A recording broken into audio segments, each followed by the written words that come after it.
watazamaji wetu wa chaneli ya Doctrina.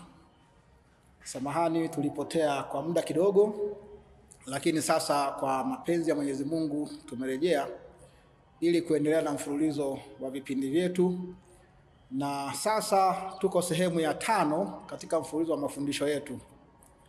Kwa jina la Baba na la Mwana na la Roho Mtakatifu, amina. Kama mtakumbuka, mara ya mwisho tulikuwa tukizungumzia kanisa mwanga wa mataifa, na tulikuwa tukiangaza hati za mtaguso wa Vatikano wa pili, ile sehemu ya kwanza ambayo ilikuwa inazungumzia kuhusu kanisa. Siku ya leo tunasogea mbele kidogo na mfululizo wa mafundisho haya. Tutaangalia hati nyingine, Dogmatic Constitution Dei Verbum, ambayo yenyewe inazungumzia maandiko matakatifu au Biblia. Kumbe sehemu ya leo basi itakuwa na kichwa kinasema Biblia ndani ya kanisa. Yafaa basi leo kuzungumza kwanza muktadha uliokuwepo, kwamba kabla ya mtaguso wa Vatikani katika ile karne ya 15 na kwenda nyuma na hata kuja mpaka karne ya 20, maisha ndani ya kanisa mintarafu usomaji wa Biblia ilikuwa imedhibitiwa kidogo na mamlaka ya kanisa kwa sababu zilizokuwa wazi. Biblia ilikuwa haisomwi hadharani na waumini wa kawaida, bali ilikuwa imeachwa kwa kanisa, na kulikuwa na sababu zake. Kulikuwa na hofu kwamba kwa mfano watu wanaweza kuwa na tafsiri potofu za maandiko matakatifu. Ipo kesi ya Origen ambaye aliposoma kifungu kinasema jicho lako likikukosea ling'oe, mkono wako ukikukosea ukate. Origen alijikata sehemu zake za siri kwa sababu yeye alidhani kimakosa kwamba zilikuwa zinamsababisha atende ile dhambi ya kuzini warau kwa mawazo. Kumbe kanisa lilikuwa na wasiwasi kwamba watu wakijisomea Biblia wenyewe wanaweza kuwa na tafsiri potofu au zisizokuwa sahihi za maandiko matakatifu na kusababisha matatizo makubwa kama haya yaliyompata ndugu yetu Origen. Licha ya kuwa na tafsiri hizo binafsi, lakini pia kanisa lilikuwa linaepa kwamba watu wasidumbukie katika umatengenezo. Wakati huu kulikuwa na zile vuguvugu za wana matengenezo, akina Zwingli, akina Martin Luther, akina Hus na watu wengine mbalimbali. Kwa hiyo kanisa Katoliki lilifikiri kwamba ukiwaruhusu watu wajisomee wenyewe maandiko matakatifu wanaweza kutumbukia kwenye mkondo wa wana matengenezo ambao walikuwa wanasema Biblia tu inatosha, yani sola scriptura. Kwa hiyo kanisa likadhibiti kidogo matumizi ya usomaji binafsi wa Biblia. Kwa kweli kanisa halikuzuia watu kujisomea Biblia, lakini lilidhibiti na kuweka utaratibu mahususi ili kuwaongoza watu kwenye tafsiri ambayo inazingatia mafundisho ya kanisa. Kabla ya mtaguso wa Vatican na hati hii ya Dei Verbum, yaani neno la Mungu, Biblia ilikuwa inaonekana kama ni kitabu cha wataalamu pekee, kitabu kinachoweza kusomwa na makasisi pekee, kitabu kinachoweza kutumika kwenye liturujia peke yake, na sio kitabu cha kusomwa na watu mbalimbali kule nyumbani. Lakini sasa mtaguso wa pili ulipofika, mababa wa mtaguso wakaona kwamba hali hiyo sio sahihi, wakarekebisha baada ya tafakari na maombi. Sasa wakaleta kwa njia ya hati hii Dei Verbum, yani neno la Mungu, uelewa mpya kabisa wa neno la Mungu. Ndugu mtazamaji, mtaguso wa Vatikani wa pili sasa ukatamani na kuelekeza kwamba warekebishe ufahamu uliokuwepo kwenye kanisa Katoliki. Biblia sasa iwe sio tu jambo la makuhani na makasisi, bali Biblia kama neno la Mungu linapaswa kusomwa na watu wote. Kumbe Dei Verbum katika sura ile ya pili inazungumzia Biblia kama ufunuo wa Mungu. Ni Mungu mwenyewe anajifunua kwa watu, sio watu wanaomtafuta yeye. Dei Verbum inaanza kwa kusema kuwa ufunuo wa Mungu ni tendo la Mungu mwenyewe, wala sio juhudi za binadamu. Ukisoma kitabu cha Waebrania sura ya 1 mstari wa 1 hadi wa 2, anasema Mungu aliona ni vema kujifunua mwenyewe kwa maneno na kwa matendo.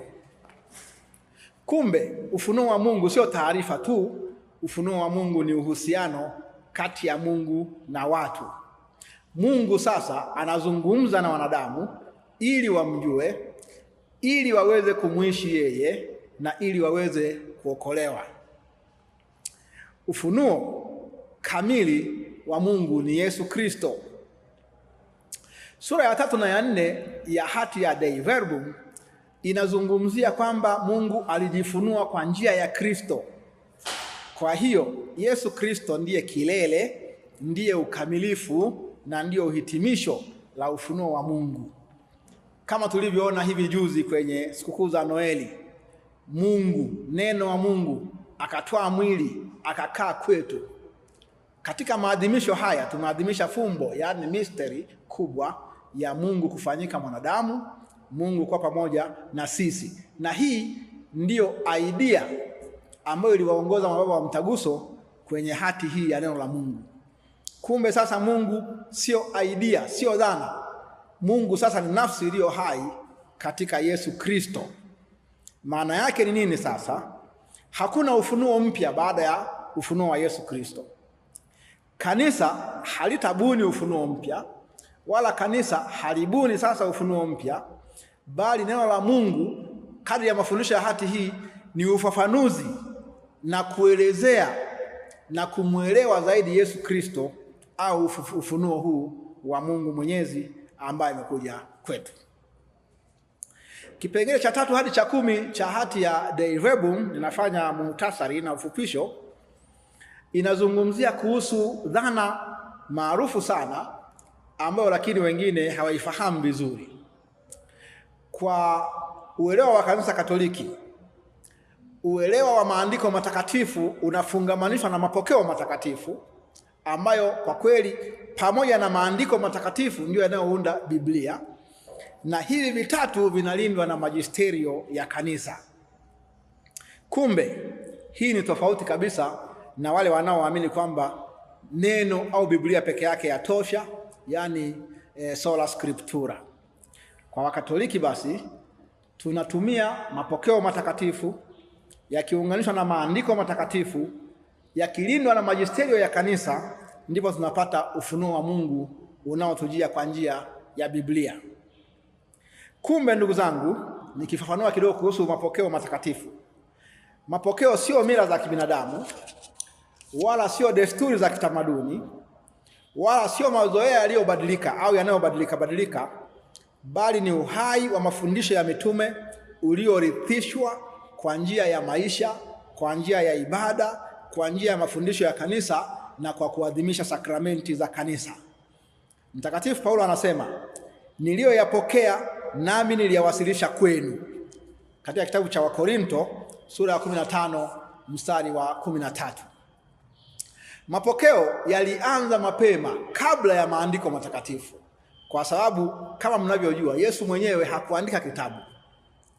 Alifundisha na wanafunzi wake walisikiliza.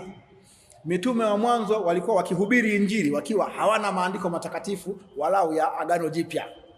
Kwa hiyo kumbe kulikuwa na mapokeo, mafundisho ya Kristo kama yalivyorithishwa kwa njia ya masimulizi na mitume, halafu baadaye yakaja sasa yakaandikwa. Kwa hiyo hapa tunaweza kusema kwamba mapokeo yalitangulia maandiko, au kwa lugha rahisi, mapokeo yalitangulia Biblia. Maana yake mapokeo ndiyo yaliyoipatia Biblia muktadha halisi ambako sasa iliandikwa. Mfano, mapokeo ndiyo yaliyoamua ni vitabu gani ni vya Biblia, ni vitabu gani vimevuviwa, ni vitabu gani havina uvuvio wa Roho Mtakatifu, ni injili zipi ni halali na ni injili gani ambazo sio halali. Ndugu watazamaji, wengine labda hawafahamu, zipo injili nyingi sana ambazo zilikuwepo, zaidi ya 20. Lakini mama kanisa akiongozwa na Roho Mtakatifu na mapokeo aliweza kuzichambua na kutuletea injili 4 ambazo leo tunazitumia: injili ya Mathayo, injili ya Marko, injili ya Luka na injili ya Yohane. Ziko injili kama za Maria Magdalene zilikataliwa, ziko injili kama za Tomaso zilikataliwa, zipo injili kama za Marko zilikataliwa, zipo injili za Petro zilikataliwa, na ziko mpaka injili za Wamisri zilikataliwa. Na zilikataliwa kwa sababu zilikuwa na mafundisho ndani yake ambayo kanisa iliona kwamba yalikuwa hayajavuviwa na Roho Mtakatifu. Mfano wa fundisho moja wapo liko kwenye injili ya Wamisri. Yesu anaulizwa kwenye kitabu kile, Bwana, dhambi itaisha lini? Yesu anasema mpaka wanawake wakiacha kuzaa. Tafsiri yake ni kwamba dhambi haiwezi kuisha duniani. Wakati kwa kweli misio ya Yesu Kristo ilikuwa ni kushinda dhambi na kuyashinda mauti. Ukiwa na injili ambayo Yesu anajibu kwamba dhambi itaisha mwanamke akiacha kuzaa, maana yake dhambi haitaisha duniani, hiyo inakuwa ni fundisho potofu na ambalo haijavuviwa, na kwa hiyo makanisa alikataa injili kama hiyo. Ndugu watazamaji, tunaweza kusogea mbele kidogo. Biblia lakini na mapokeo chanzo chake ni kimoja. Haimaanishi kwamba mapokeo yana chanzo chake halafu Biblia nayo ina chanzo kingine. Hati ya Dei Verbum inasisitiza kwamba Biblia na mapokeo vyote vinatiririka kutoka chemichemi moja, yaani Mungu mwenyewe. Paulo anaandika, simameni imara, shikeni mapokeo yale mliofundishwa, ama kwa barua zetu ama kwa masimulizi yetu. Wathesalonike sura ya pili, Wathesalonike ya pili sura ya pili mstari ule wa 15. Ukisoma andiko hili, Paulo anadokeza kwamba yako mengine aliwaambia watu kwa maneno yake na yako mengine aliwaambia watu kwa barua zake. Kwa hiyo hapo unaona kwamba ujumbe ni mmoja wa Kristo na Mungu, lakini unatufikia kwa njia ama ya maneno ya mafundisho ama kwa njia ya maandishi, na hii ndiyo mapokeo na maandiko matakatifu vinaungana. Kwa hivyo basi tunaweza kuhitimisha hapa kidogo kwamba mapokeo na maandiko havina ushindani, bali vinakamilishana. Vina ushirikiano wa lazima, kwa sababu mapokeo lazima yaunganike na maandiko ili kuleta ufunuo wa Mungu. Sasa neno magisterio labda nahitaji pamoja. Magisterio neno la Kilatini ambayo yanatokana na neno magister, na magister kwa Kilatini maana yake ni mwalimu. Kumbe iko mamlaka fundishi ya kanisa ambayo inaitwa magisterium. Hii ni mamlaka ya kufundisha na kutunza mafundisho ya kanisa. Inaitwa kwa Kiswahili sahihi mamlaka kufunzi. Kwa hiyo unakuwa na mamlaka kwenye kanisa ambayo kazi yake ni kufundisha, kutafsiri kwa usahihi mafundisho ya Biblia na kuyalinda ili yasiweze kupotoshwa. Magisterio basi tunaweza kusema inaundwa na Papa au Baba Mtakatifu kama anapoandika encyclica, barua ambazo za somo la kichungaji kwa watu wote, kama anapoandika apostolic exhortation baada ya sinodi anatoa waraka, au kama anavyofanya kwenye katekesi mbalimbali kwenye mikutano kama ya Angelus anapokuwa anafundisha watu mbalimbali. Magisterium pia inaonekana kwenye mikutano ya maaskofu ama collegiality, ambayo maaskofu katika urika wao pamoja na kifo chao ambacho ni Baba Mtakatifu wanatengeza magisterium ya kanisa, maana Kristo mwenyewe alisema awasikilizaye ninyi ananisikiliza ninyi, katika Luka sura ya 10 mstari wa 16. Magisterium inao umuhimu mkubwa kama nilivyodokeza hapo mwanzo. Yenyewe ndiyo inayolinda Biblia dhidi ya tafsiri potofu, yenyewe inahakikisha umoja wa imani, na magisteria inazuia Biblia isitumike kama silaha. Maana ndani ya Biblia kuna kila kitu. Mtu anaweza akasoma maandiko alafu akayatafsiri kutaka kuendana na maslahi yake. Fikiria kwa mfano andiko kama akupigae shavu la kushoto mgeuzie na shavu la kulia. Mtu anaweza akaitumia kuhalalisha unyanyasaji, anaweza kuitumia kuhalalisha watu kuwaonea wengine. Magisterio ya kanisa iko pale kutoa tafsiri sahihi ya andiko tata kama hili. Magisterio ya kanisa inalinda vile vile Biblia isiwe chombo cha chuki, kueleza chuki kwa watu wengine. Magisterio ya kanisa inatunza vile vile Biblia isiwe ikatumika kuhalalisha dhambi. Ndiyo maana Dei Verbum inasema, lakini magisterium yenyewe haiko juu ya neno la Mungu, bali ni mtumishi wake. Ipo pale kulinda, kuongoza na kutafsiri, lakini magisterium yenyewe haiko juu ya neno la Mungu, bali ni mtumishi wa neno la Mungu. Sasa twende mbele kidogo, ambako sasa tunaona kwamba Biblia au neno la Mungu ni uvuvio wa Roho Mtakatifu.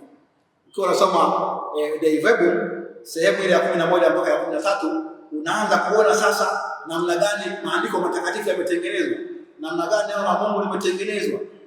Tunakuja kwenye ukweli kwamba maandiko matakatifu ni uvuvio wa Roho Mtakatifu, kwa sababu lakini neno la Mungu limeandikwa na waandishi halisi wanadamu, lakini walikuwa wamevuviwa na Roho Mtakatifu. Kwa hivi ndani ya maandiko matakatifu utakutana na lugha za wanadamu, utakutana na tamaduni za watu. Ukitaka kuelewa vizuri maandiko matakatifu, ni lazima uweze kujifunza na kujua lugha iliyotumika. Wakati fulani Kiaramayo au Kiebrania, lugha ya Yesu; wakati fulani Kilatini, wakati fulani Kiyunani. Lazima uweze kuelewa kwanza lugha ya Biblia, halafu uweze kuingiza kwenye mazingira ya sasa. Lazima uweze kuelewa utamaduni wa Biblia, halafu baadaye uweze kuingiza kwenye utamaduni wa sasa ili uweze kuelewa. Maandiko yanasema kila andiko unaloliona lina pumzi ya uzima, kadri ya Timotheo wa pili sura ya 3 mstari wa 16. Kwa hiyo basi, ndugu zangu watazamaji, ni mafundisho ya kanisa kwamba Biblia haisomwi kama kitabu cha sayansi. Biblia sio kitabu cha sayansi. Uweze ukaiweka kwenye Biblia ukaanza kutafuta mle facts za kisayansi, labda za Adam na Eva, hauwezi kuzikuta katika mtazamo wa kisayansi. Biblia haisomwi kama kitabu cha historia. Biblia ni kitabu cha wokovu, inaelezea namna gani ya kumsikiliza Mungu na kumwelewa Mungu. Napoelekea mwisho wa wasilisho langu, ndugu zangu watazamaji, Dei Verbum inaleta mtazamo mpya sasa wa matumizi ya Biblia ndani ya kanisa. Baada ya mtaguso wa Vatikani ya pili ndipo ilipotengenezwa lectionary na ikatengenezwa Lectio Divina. Maneno haya nitafafanua hivi punde. Lectionary ni mpangilio wa masomo ya Biblia kwa mzunguko wa mwaka wa liturujia wa kanisa. Hapo mwanzo ilikuwa ni kasisi anaamua kuchagua somo analopenda yeye siku hiyo, na bado inatumika kwenye makanisa ya matengenezo. Mchungaji anaamua kuchagua theme ya siku hiyo kulingana na inavyompendeza ama alivyoguswa, anaanza kuhubiri na kualisha watu. Lakini ndani ya kanisa, baada ya hati hii Dei Verbum, masomo ya Biblia yalitapanywa katika mzunguko wa miaka mitatu katika mwaka wa liturujia A, B na C. Hiyo ndio ambayo nimezungumzia kuhusu lectionary ambayo haikuwepo kabla. Lakini vile vile Biblia ikawa inasoma kama Lectio Divina. Lectio Divina ni kitu gani? Lectio Divina ni namna ya kusoma sasa maandiko matakatifu, nayo ikabadilika. Sasa tunasoma Lectio, kusoma, alafu kuna Oratio, kusali, alafu kuna meditation, kutafakari, alafu kuna contemplation, unakaa kimya sasa kumsikiliza Mungu akizungumza na nyinyi. Maana unaposoma Biblia unakuwa unamsikiliza Mungu anasema na wewe. Kwa hiyo kuna wakati wa kusoma na kuna wakati wa kusikiliza hivi sasa Mungu aongee na wewe katika maandiko yake matakatifu. Naweza kusema tu hapa kwa kumalizia, kwa Biblia sio chombo cha majadiliano, bali Biblia ni njia ya kumsikiliza Mungu akisema na sisi. Ndugu watazamaji, kwa kuhitimisha, Dei Verbum ingawaje imeleta kidogo ruhusa ya waumini kusoma maandiko matakatifu, lakini haikuhalalisha uholela kwa kwamba sasa Biblia isomwe katika uliberali. Imeruhusu Wakristo wasome sasa maandiko matakatifu. Wakatoliki wanaweza sasa kubembelea Biblia na kujisomea nyumbani kwao. Basi baada ya kuyasema haya, namshukuru Mungu kwa hatua hii tuliyofika. Ninawakabidhi katika ulinzi wa Mama Bikira Maria, na kwa njia ya kanisa tuweze kujifunza maandiko matakatifu tukiongozwa na majisterio ya kanisa, ili Mungu mwenyewe aweze kutukuzwa kwa njia ya Kristo Bwana wetu. Kwa jina la Baba, la Mwana na Roho Mtakatifu. Amina.